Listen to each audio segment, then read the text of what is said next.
Bien, je peux pas répondre. Well, I cannot fully answer your question, because you asked me, what did you think? Well, I don't have complete freedom of expression. It's a pity. But what can I and what must I say? Well, now, it is clear. The speech from Vance in Munich and the several tweets from President Trump have officially become the doctrine of the United States. And like that, we must take note and act accordingly. What it needs is more than just new energy. We indeed need to focus on building a Europe that must understand that relationships, allies and alliances after the Second World War have changed. We already know that Europe and the United States do not share the same vision of the international order. We remain defenders of multilateralism, we believe in an international order based on rules, we believe in science, we believe in scientific freedom, and we do not ignore global challenges such as climate change. The United States no longer believes in multilateralism, does not even believe in the rules-based international order. They say the so-called rules-based international order and believe that climate change is a lie, so we have differences in our worldview. If we are allies, we must act as allies, and allies do not threaten to interfere in the life, in the internal political choices of these allies. We respect them. We respect each other's sovereignty. Surely, many Europeans do not share the same vision as the Americans on different subjects, and it's natural that they do not share the same vision we have. What we cannot accept is this threat of interference in the political life of Europe. The United States cannot replace European citizens in choosing which are the good parties and the bad parties. The United States cannot replace Europe in the vision we have of freedom of expression.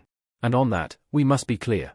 Our history has taught us that there is no freedom of expression without freedom of information. And freedom of information requires respect for pluralism. So, there will never be freedom of information if there is a monopoly on software, and there will be no freedom of expression if the freedom of information of citizens is sacrificed to defend the techno-oligarchs of the United States. So, we must be clear about that, because when we have friends, when we have allies, when we have partners, there shouldn't be misunderstandings, we must be clear. And the United States remains an important ally, the United States is an important economic partner, but our Europe must be sovereign in this sense. This also has consequences from the perspective of our security and from the military point of view. In fact, we must say it, I know that here, they are not all supporters of President Macron, but it must be said frankly, Macron saw clearly in 2017. And what he envisioned in 2017 in his speech from the Sorbonne, I believe he didn't even think it could become a reality, which now also has a very clear deadline in this strategy.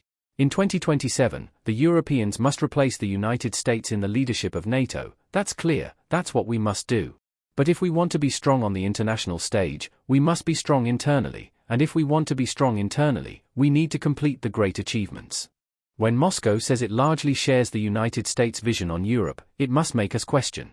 And in fact, when we carefully read the passages on Ukraine, we understand why Moscow shares this vision, because the objective in this strategy is never a peace or a just and lasting peace.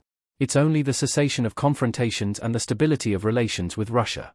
Quite a few African and Latin American leaders told us that we need to be careful, because if we open this Pandora's box by allowing just one country, a permanent member beyond, a permanent member of the United Nations Security Council, to have the right not to respect the United Nations Charter, not to respect territorial law, not to respect sovereign rights and each other's borders, that is a blank check for everyone, not everyone, but several, to do the same with their neighbors.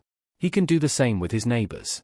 We cannot now accept that Ukraine's sovereignty, Ukraine's right to self-determination, Ukraine's territorial integrity and Ukraine's recognized borders can be challenged, questioned. And if it happens in Ukraine, imagine what could happen here in Africa.